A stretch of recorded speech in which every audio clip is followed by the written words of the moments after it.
Baby. Ce matin, nous sommes réunis ici en vue de partager le pain spirituel.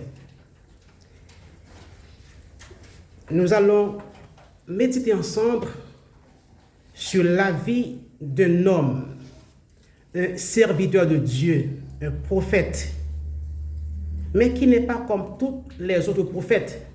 On l'appelle un prophète récalcitrant, un prophète désobéissant.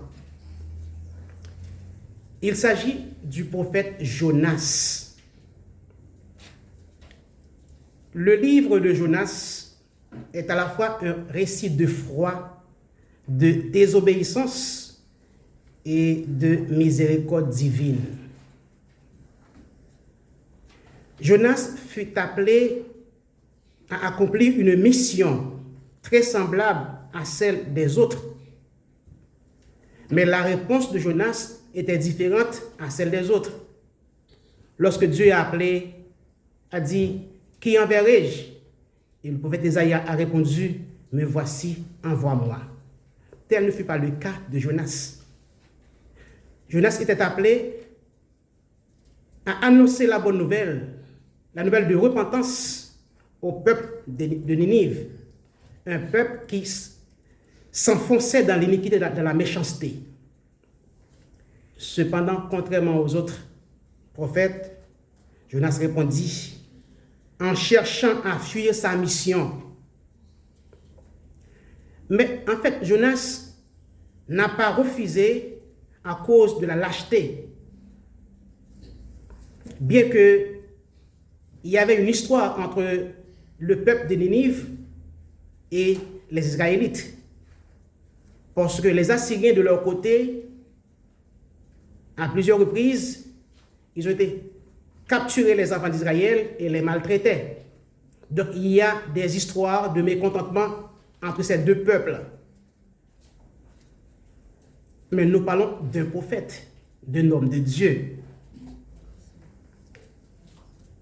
Quelle que soit la brutalité avec laquelle que les Assyriens traitaient les Israélites, Jonas ne devrait pas agir de la sorte, parce qu'il était ambassadeur de Dieu, un prophète.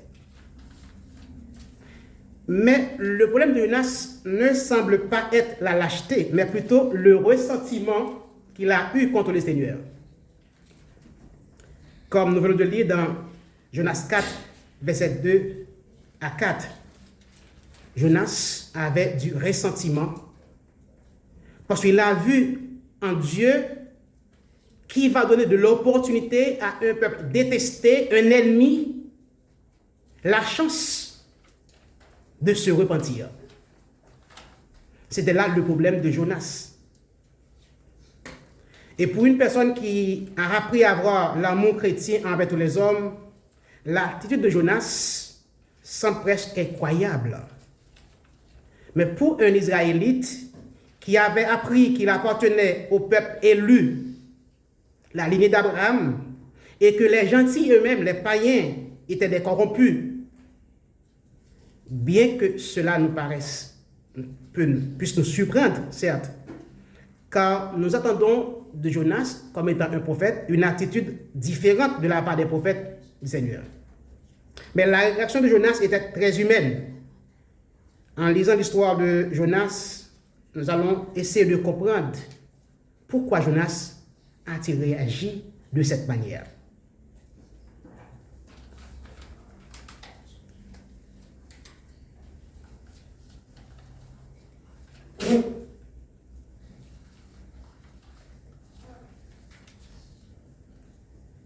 Le livre de Jonas contient 4 chapitres. Ça fonctionne? Non. Non? Okay. Le livre de Jonas contient 4 chapitres. Le thème de notre méditation, Dieu utilise même nos moments de fuite et de chute pour nous ramener à notre destinée.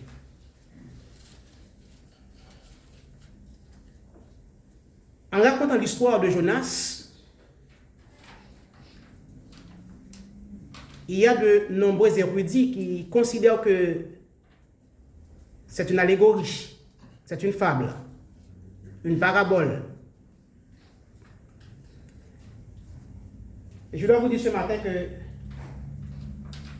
le livre de Jonas, c'est une histoire réelle et vraie. Parce que Jésus lui-même, il l'a mentionné dans ses écrits, en lisant dans Matthieu 12, verset 39 à 40. Car de même que Jonas fut 3 jours et 3 nuits dans le ventre de grands poissons, de même le Fils de l'homme sera 3 jours et 3 nuits dans le sein de la terre. Matthieu 12, verset 39 à 40. Donc, Jésus a mentionné l'histoire de Jonas. Et le sauvetage de Jonas est très similaire à la fin de la mission de Jésus. Après sa crucifixion, il a passé 3 jours dans le tombeau. Jonas, lui, il a passé 3 jours et 3 nuits dans le ventre de grands poissons. Si vous croyez que Jésus est réel, vous devez croire aussi que l'histoire de Jonas est vraie, ce n'est pas une parabole. Amen.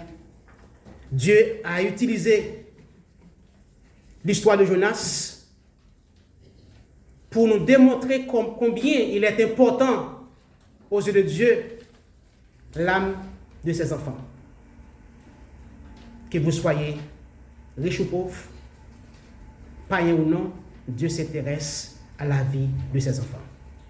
Amen. Jonas avait une mission. Dans Jonas 1, verset 1 à 3, il dit: la parole de l'Éternel fut adressée à Jonas: lève-toi, va à Ninive. Ninive, selon les recherches, Ninive se trouve exactement en Asie. Jonas, comme hébreu, il était en Israël. Donc c'était la terre appelée maintenant Tel Aviv. Mais il marchait quelques kilomètres pour arriver à Ninive. Mais Jonas a préféré de faire le détour, de prendre la voie maritime, mais pas la voie terrestre, la voie maritime pour s'enfuir de la face de Dieu. C'était une grande ville, écrit contre elle. Mais Jonas se leva pour s'enfuir à Tassi, loin de la face de l'Éternel. Il a reçu un appel missionnaire direct du Seigneur, mais il a choisi de fuir dans la direction opposée. Et qui était Jonas? Un prophète. J'imagine que Jonas a eu d'autres missions dans sa vie à accomplir pour Dieu comme prophète. Mais cette fois-ci, il a jugé bon de faire le contraire. C'était un acte symbolique qui avait pour but non seulement de faire comprendre à Israël la place des gentils dans le royaume de Dieu, mais aussi de représenter le jour où les païens qui obéiraient à la parole de Dieu s'unissaient en fraternité pour jouir du salut préparé en Israël pour toutes les nations. Le problème, c'est que le peuple Israël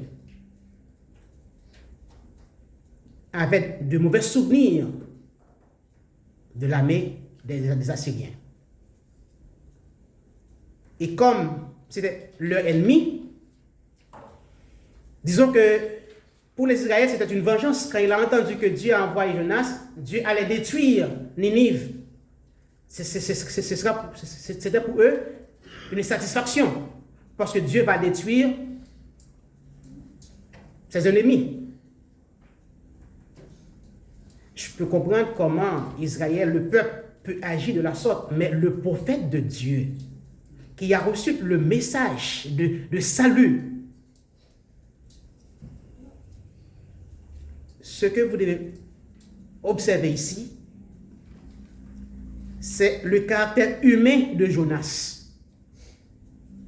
Selon l'homme naturel en lui, Jonas partage le sentiment de la nation. Et par conséquent, il est le représentant d'Israël à cet égard. Jonas devait représenter Dieu. Il est un ambassadeur. Il représentait Dieu. Mais en acceptant d'agir à la manière des Israélites, du peuple, il se faisait représenter comme un représentant du peuple, mais pas un représentant de Dieu. Il a obéi par les sentiments motivés par les concitoyens d'Israël. Donc, il a décidé de faire le contre-pied. Il a choisi de ne pas aller à Ninive, mais de préférence d'aller à Tassi. Et Tassi, on dit que c'est un petit village qui se trouve en Espagne. Vous voyez la distance qu'allait parcourir Jonas, refusant de marcher à pied pour aller à Ninive, mais il préférait d'aller à Tassi pour se cacher de la face de Dieu.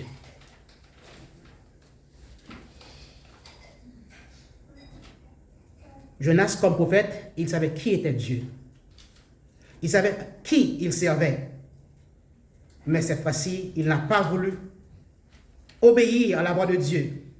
C'était un appel pour aller à Ninive, la grande ville d'Assyrie, et prêcher aux habitants païens de cette ville, parce que leur iniquité était devenue évidente devant le Seigneur.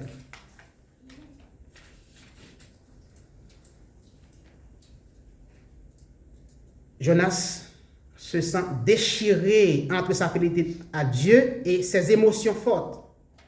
Ses émotions étaient très intenses et finissent par déterminer sa conduite. Donc, l'émotion de Jonas faisait de Jonas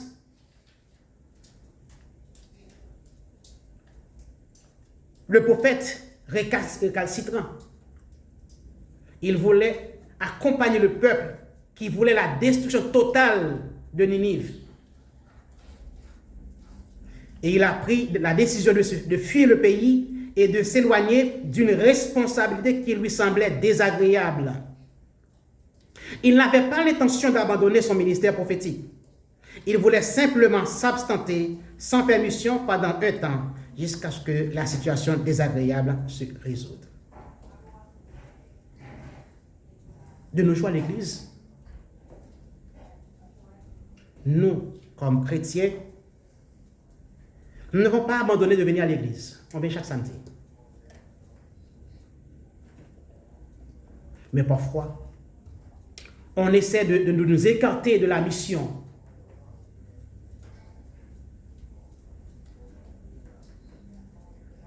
On essaie d'éviter de prendre des charges à l'église, de partager la bonne nouvelle. Jonas, comme prophète, il avait été commissionné pour aller dire au peuple de Niniviens, repentez-vous. Mais vous aussi, vous et moi, nous avons aussi mandaté. Quelle est notre mission? Prêcher la bonne nouvelle. Aller en Jérusalem, à Samarie, en Judée, et prêcher que Jésus revient bientôt. Combien de fois vous faites ça? Jérusalem, c'est votre maison. Il faut prêcher chez vous d'abord à Jérusalem. Et lorsque vous terminez de prêcher à Jérusalem, sortez à Samarie. Samarie, c'est Dieppe, Moncton, quoi d'autre? Riverview, même Ramco. Pardon? Riverview. Riverview, Salisbury, et Bouctouche, chez Diac. Même Ramco. Donc c'est votre mission de prêcher l'évangile. Vous, comme francophones, vous avez une mission de prêcher à tous ceux qui parlent français, même ceux qui ne parlent pas français. Vous avez une mission, à l'instar de Jonas. Le monde s'enfonce dans la méchanceté comme au temps de Ninive. Et qu'est-ce que vous faites avec cette mission que Dieu vous a confiée? Allez dire au peuple, je reviens bientôt. Dieu, dans son amour incommensurable, malgré nos transgressions, nos iniquités, Dieu ne nous abandonne jamais. Voyez que Jonas, qui a dérouté, qui a décidé de faire le contre-pied, au lieu d'aller à Ninive à pied, il a préféré de se faire monter dans un bateau et payer le prix pour aller à Tassi, en Espagne, en Europe, très éloigné. Mais il arrive que lorsque, au moment du parcours, il y a une tempête. Les mariniers faisaient tout Ils ont déchargé le navire pour pouvoir alléger. Mais ça n'aboutit à rien. Et où était Jonas? En bas au fond. Il dormait. Parce que l'intention de Jonas, c'est de se cacher pour que Dieu ne puisse pas lui voir. Mais est-ce qu'on peut se cacher de Dieu, chers frères et sœurs? Jonas a choisi de se faire cacher. Et lorsque les mariniers essayaient d'alléger le navire, pour pouvoir continuer, mais le vent, la tempête ballottait. Et puis, ils ont vu quelqu'un qui dormait au fond du bateau. Et qui êtes-vous? Jonas. Comme c'est dit, la grandeur du Dieu de Jonas. Jonas a répondu, je suis hébreu. Je ne sais pas si vous comprenez cette réponse, la réponse de Jonas. Je suis hébreu. Je suis chrétien. Dire que je suis hébreu à l'époque, pour les mariniers, ça voulait dire beaucoup. Je suis hébreu et je crains l'Éternel, le Dieu des cieux qui a fait la mer et la terre. Jonas craignait l'Éternel. Mais est-ce qu'il obéissait à l'Éternel? Non. Il craignait l'Éternel, mais il lui désobéissait. Même dans sa désobéissance, Jonas témoigne que l'Éternel est le seul Dieu de toute la création. Et qu'est-ce qui s'est passé? Les mariniers ont eu peur. Parce qu'ils ont essayé d'appeler, d'interpeller tous leurs dieux et la tempête augmentait encore plus. Mais en écoutant la réponse de Jonas, je suis hébreu. Ah non, il est hébreu, l'homme de Dieu. Je suis hébreu et je crains l'Éternel, le Dieu des cieux qui a fait la mer et la terre. Et où se trouvaient les mariniers? Sur la mer. Et qui a fait la mer? Dieu. Donc, le message de Jonas était choquant. Malgré sa désobéissance, mais il a eu le courage de témoigner, de proclamer que l'Éternel est le seul Dieu de la création. Amen.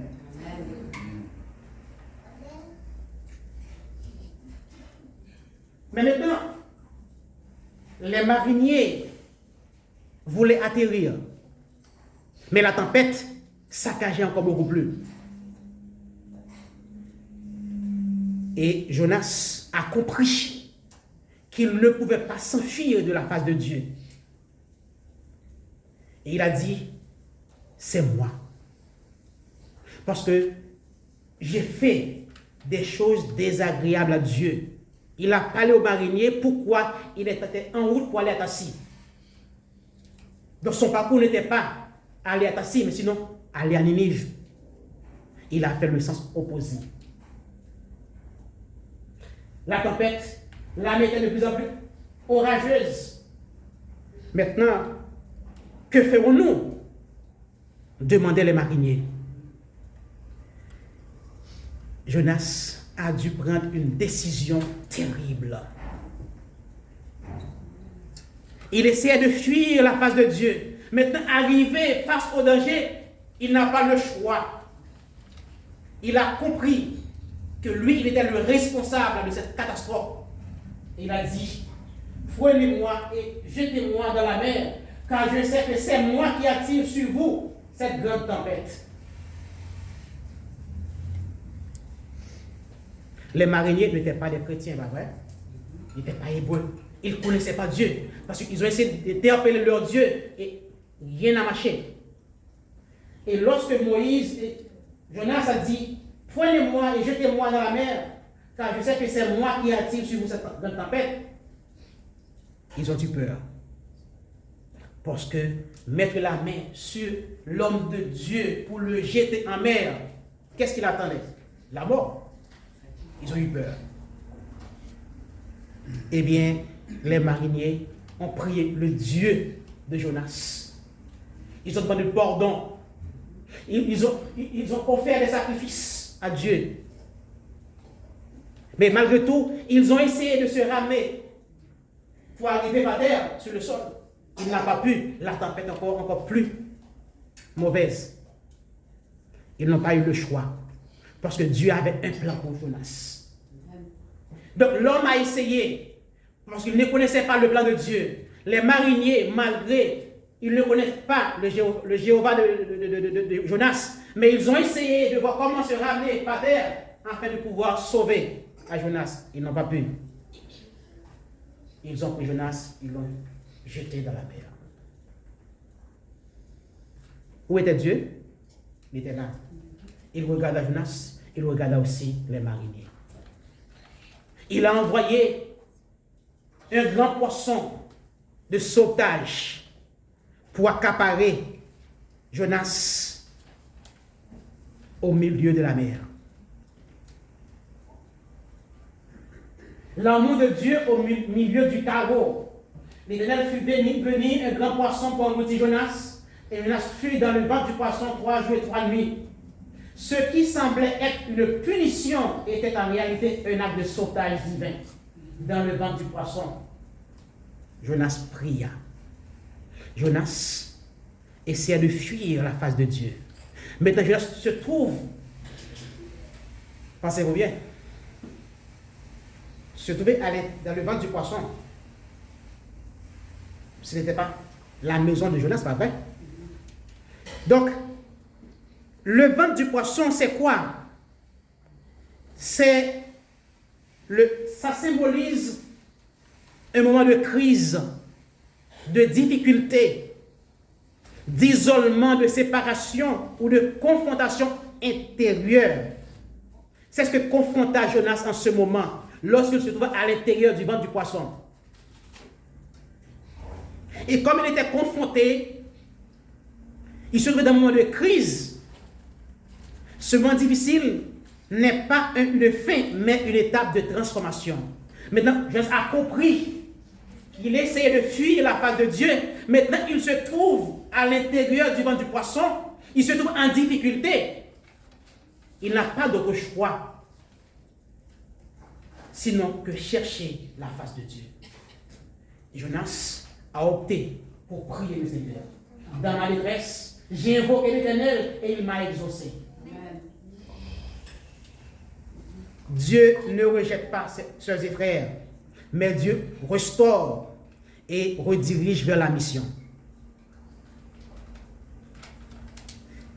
Ce moment difficile se trouvait Jonas à l'intérieur du ventre du poisson l'a transformé complètement. La mission de chacun reste valide même après un refus ou une fuite. Ce que Dieu commence en nous, il accomplira même à travers nos égarements. Jonas allait à Tassi. Il a eu des moments de crise, des difficultés, des tempêtes. Le poisson a avalé Jonas. De nos jours, dire que quelqu'un a été avalé par un poisson, ça paraît un peu ridicule, pas vrai? Mais laissez-moi vous dire que, comme vous le savez, à Dieu, rien n'est impossible. Amen. Quelqu'un qui se moque de cette histoire, un poisson a avalé Jonas, Dieu de son trône, il ria. La folie humaine, en ne croyant pas que Dieu a pu envoyer un poisson pour sauver Moïse. Le poisson était le bateau de sauvetage pour Moïse, pour Jonas. Dieu, au milieu du chaos, manifeste son amour pour ses enfants. Amen. Il a lui-même préparé le poisson pour avaler Jonas et pour transformer Jonas à la personne qu'il voulait. Parce que Dieu avait une mission de dire au peuple ninivien, repentez-vous. Il y avait une deadline, 40 jours. S'il n'y a pas de repentance, la ville serait détruite complètement. Jonas, dans le ventre du poisson, il a été sauvé. L'Éternel parla au poisson et le poisson vomit Jonas sur la terre. Jonas a été enfermé dans le ventre du poisson. Jonas n'avait pas la clé pour s'en sortir. Dieu a dû parler au poisson pour dire va et jette-le par terre. Et Jonas a sorti vivant sans aucun dommage dans la bouche du poisson. Dieu n'est pas merveilleux, c'est de faire. Dans Jonas chapitre 3, Dieu donne une seconde chance à Jonas. Peut-être vous et moi, une seconde chance n'est pas destinée à toute l'humanité. Il faut en profiter. Si vous êtes là ce matin, Dieu a un plan pour vous. N'attendez pas une seconde opportunité. Jonas a eu cette chance, mais toi, tu ne l'auras pas. Il faut en profiter. La parole de l'Éternel fut adressée à Jonas une seconde fois. Lève-toi, va à Ninive, la grande ville, et proclame-y la publication que je t'ordonne. Cette fois, Jonas se leva et alla à Ninive selon la parole de l'Éternel. Il paraît que Jonas, comme étant un prophète, il avait besoin de cette préparation, de cette transformation. Il fallait qu'il avait passé 3 jours dans le ventre du poisson pour pouvoir comprendre dans le mystère de Dieu. Ninive était une grande ville de l'Empire assyrien connue pour sa méchanceté et sa violence. C'était une ville commerciale à l'époque de Jonas. Elle possédait des terrasses, des arsenaux, des entrepôts, des bibliothèques et des temples. Ces murs étaient si larges que 2 chariots ou carrosses pouvaient circuler côte à côte dessus. La protection de la ville. Dans l'Antiquité, ces grands empires protégeaient leur territoire. Il y avait de grands murs, de grandes murailles. Et en dehors des murs, il y avait de grandes banlieues, villes et villages. La circonférence de la grande ville était d'environ 100 km. Et il fallait 3 jours pour la traverser. Jonas a été commissionné pour aller pour dire au peuple de Ninive, repentez-vous. Laissez la méchanceté. Dieu veut que vous vous repentiez de votre méchanceté et revenez à lui.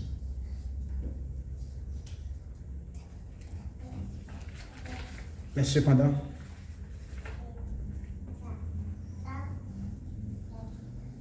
lorsque Jonas a décidé d'aller à Ninive, il prêchait en disant encore 40 jours et Ninive sera détruite.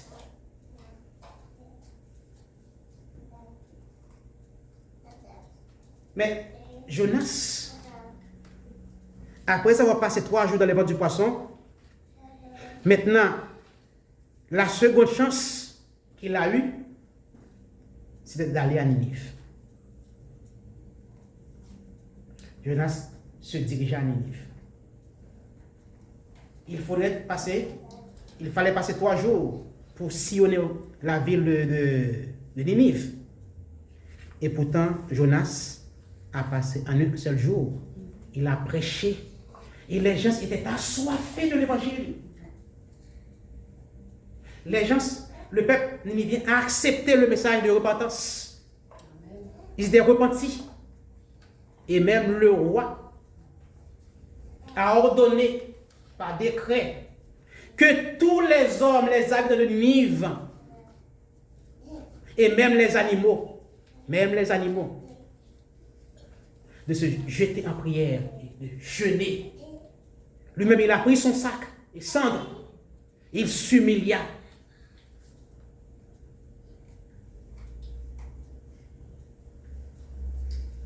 Sœurs et frères, on ne parle pas de la repentance d'une personne, d'une famille. C'est la repentance de toute une ville qui s'enfonçait dans la méchanceté. Le message de Jonas a frappé le cœur de tout le peuple de Niniviens, même le roi. les gens de Ninive crurent à Dieu. Ils publiaient un jeûne et se revêtirent de sac. Que les hommes et les bêtes soient couverts de sac, qu'ils crient à Dieu avec force et qu'ils reviennent tous de leur mauvaise voie. C'est la grâce de Dieu. La grâce divine. Dieu vit qu'ils agissaient ainsi et qu'ils revenaient de leur mauvaise voie. Alors Dieu se repentit du mal qu'il avait résolu de les faire. Amen. La grâce de Dieu. Dieu vit qu'ils agissaient ainsi et qu'ils revenaient de leur mauvaise voie. Alors se repentit du mal qu'il avait résolu de leur faire. Sœurs et frères, c'était là le problème de Jonas. L'insatisfaction de Jonas. Il se fâcha parce que le peuple s'était repenti et que Dieu avait écarté sa colère. Jonas se sentit tellement mal qu'il souhaita mourir, bien qu'il se fût repenti de son désir de fuir l'appel du Seigneur d'aller à Ninive. Il n'avait pas beaucoup changé dans son attitude envers les gentils. Jonas avait un problème. Il a refusé d'aller à Ninive. Il voulait s'enfuir à Tarsis. Mais Dieu a agité la mer et n'a pas pu arriver à Tarsis.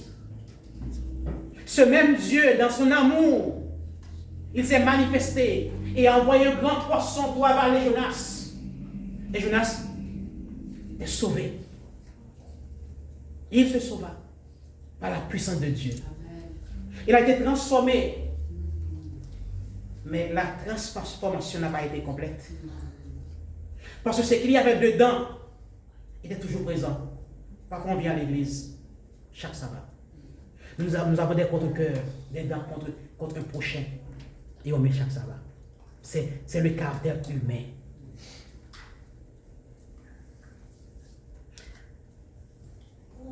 Mais Dieu voulait enseigner à Jonas son amour pour l'humanité. Quel que soit le degré de méchanceté d'un peuple, Dieu est le Créateur. Mais Dieu ne veut que personne périsse, mais que tous aient la vie éternelle. Mais pourquoi? Nous avons refusé de partager la bonne nouvelle. Jonas étant que prophète, il savait bien que Dieu aime son peuple. Mais les Hébreux croyaient qu'ils étaient les seuls à se sauver, à être sauvés. Ils étaient de la lignée d'Abraham. Ils étaient des élus, peuple élu, que les gentils n'avaient pas accès au salut. Ça peut se comprendre. L'attitude des Israélites, mais du peuple. Mais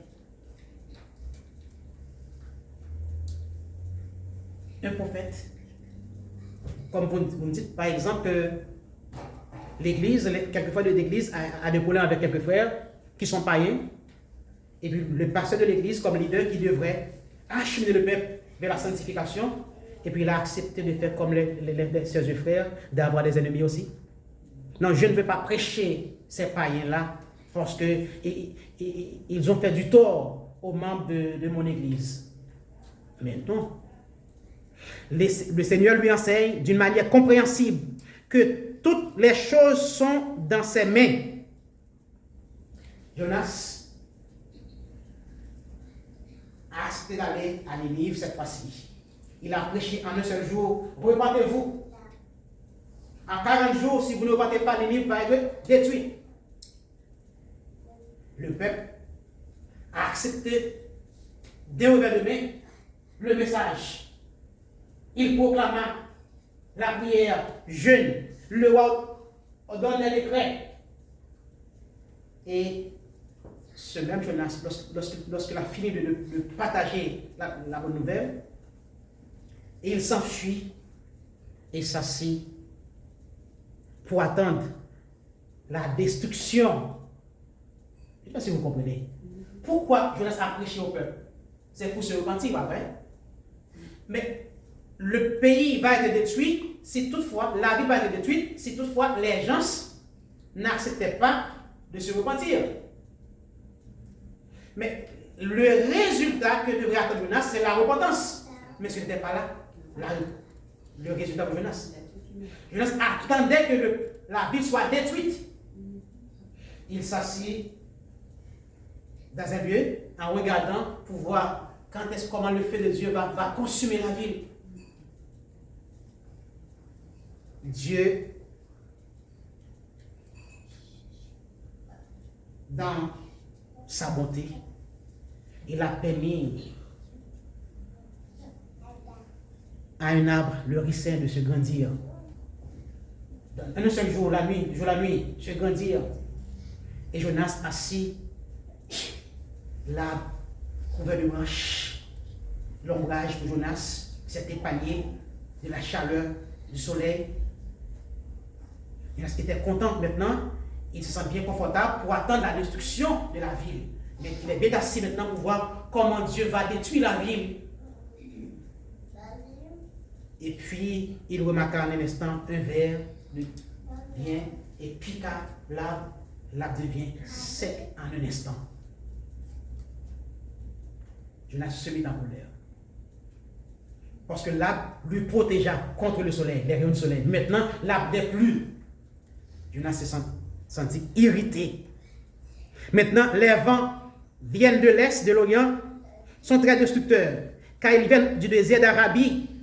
Après le vent chaud et sec, le soleil frappa Jonas, aggravant son inconfort au point qu'il souhaita la mort. Maintenant, Jonas voulait mourir.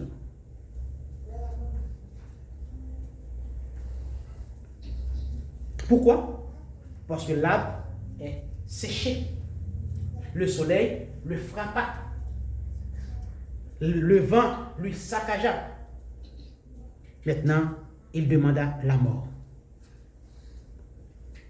Une fois que le Seigneur eut amené Jonas à cet état, il put lui enseigner la valeur des armes qui se trouvaient à Ninive. Les milliers de personnes qui ne pouvaient discerner entre leurs mains droite et leurs mains gauche étaient les jeunes enfants et les innocents. Il est certain que le Seigneur ressentait plus de pitié pour eux que ce que Jonas ressentait pour le ricin, pour l'arbre.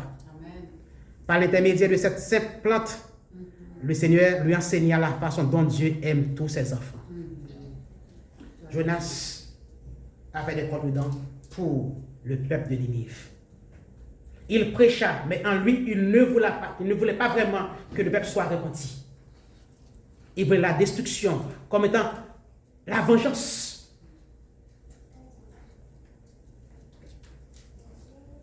Et la volonté de Dieu, ce n'est pas pour que nous périssions. Dieu veut que ses enfants aient la vie et la vie en abondance. Et c'est pour cette raison même, il s'est offert lui-même en sacrifice pour le reste de notre vie. Et il dit dans 2 Chroniques, verset 14, si mon peuple, sur qui est invoqué mon nom, s'humilie, prie et cherche ma face, et s'il ne se détourne de ses mauvaises voies, je l'exaucerai des cieux, je lui pardonnerai son péché et je guérirai son pays. Jonas savait tout ça. Mais son orgueil, sa rancune a permis qu'il agit différemment. Ninive avait la réputation d'être une ville méchante. Et Dieu a voulu sauver le peuple de Ninive. Vous et moi, dans quel monde vivons-nous maintenant? Le monde où nous vivons actuel est mieux que la ville de Ninive? Je ne crois pas. Ce même Dieu qui a envoyé Jonas auprès du peuple de Ninive, de la ville de Ninive, pour lui dire, repentez-vous. Ce même Dieu nous a commissionné aussi. Allez, prêchez la bonne nouvelle. Allez à Jérusalem, dans votre maison d'abord, à Samarie, à Dieppe, Hamilton, Riverview, Bouctouche, je ne sais pas. Allez. Mais votre mission ne s'arrête pas là. Vous devriez aller aussi à Saint-Jean, à Fredericton, au Québec, île Prince-Édouard et tous les autres. Et pourquoi pas en Asie, en Europe, en Amérique, pour prêcher la bonne nouvelle, le message des 3 anges. Dieu ne va pas envoyer Jonas. Ne soyez pas un Jonas récalcitrant. Mais le Jonas, le porteur de l'évangile, c'est vous et moi maintenant. C'est nous. Jonas n'est plus. L'histoire de Jonas va nous servir pour nous rapprocher de Dieu. Et pour savoir aussi que ceux qui sont dehors, ils ont le mérite d'être appelés l'enfant de Dieu aussi. Le sang de Jésus-Christ a été versé, c'est pour l'humanité, mais pas pour vous les chrétiens, pour les Hébreux. Et quelle est notre obligation lorsque nous sommes appelés à servir d'une manière que nous jugeons peut-être désagréable? Jonas voulait faire le contre-pied. Mais Dieu a utilisé tout un parcours avec Jonas pour pouvoir sauver le peuple ninivien. D'abord, pour sauver le peuple ninivien, Dieu a dû sauver Jonas. Lorsque Jonas a écarté la face de Dieu, Jonas était perdu. Mais Dieu l'a rescaté à l'aide d'un grand poisson. Il a passé 3 jours pour se transformer. Mais une transformation qui n'était pas complète. Parce qu'en lui, il y avait dedans la rancune contre les Assyriens qui maltraitaient le peuple Israël. Chers frères, ce matin, vous et moi, nous sommes porteurs du message, la bonne nouvelle. L'église de Dieppe doit s'accroître au jour le jour. Mais comment? Ce n'est pas avec les migrants qui arrivent que l'église va s'accroître. Nous devons tous contribuer ensemble pour aller pour sortir, dire aux gens, Jésus revient bientôt, il faut prêcher la bonne nouvelle. L'église n'a qu'une seule mission, c'est de prêcher la bonne nouvelle. Êtes-vous prêts à faire partie de cette équipe? Êtes-vous prêts à dire comme Ésaü, me voici, envoie-moi? Le message doit être prêché. Et vous avez la chance. Vous avez une opportunité d'être choisi par Dieu pour prêcher la bonne nouvelle. Un chrétien ne doit pas être égoïste. Il faut avoir l'esprit du partage. Et quand vous avez fait un achat, un bon objet, vous êtes content de dire aux autres, voici ce que j'ai acheté, c'est bon. Mais pourquoi vous ne partagez pas aussi l'évangile? L'évangile n'est pas bon. Tout ce qui est bon peut être partagé. L'évangile de paix, du salut. Une personne qui refuse d'accepter un appel de Dieu parce qu'elle ne pourra pas assister à son travail, c'est le Jonas récalcitrant.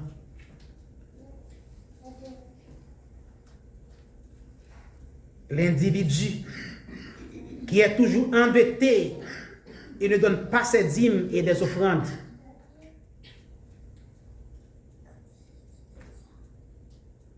La jeune fille ou le jeune garçon qui est trop timide pour accepter de diriger l'école du sabbat.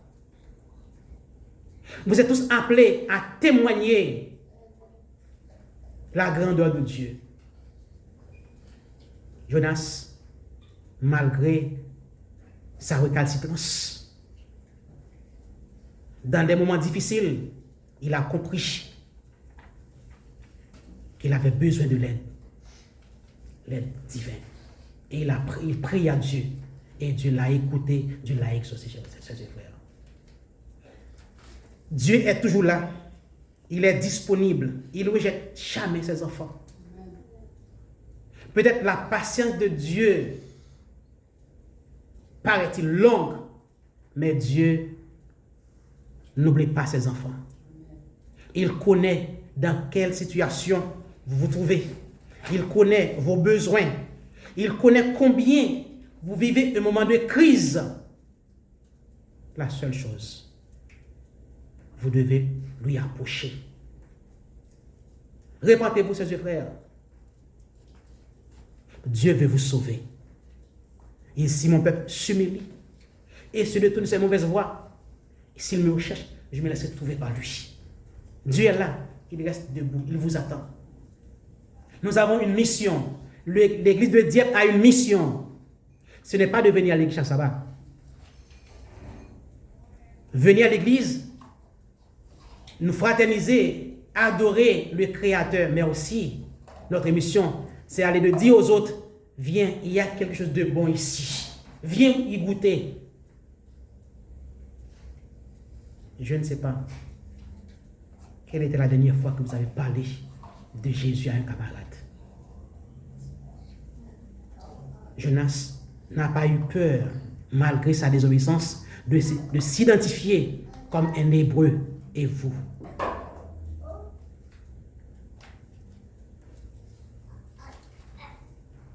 Dans le ventre du poisson, renaître à sa mission.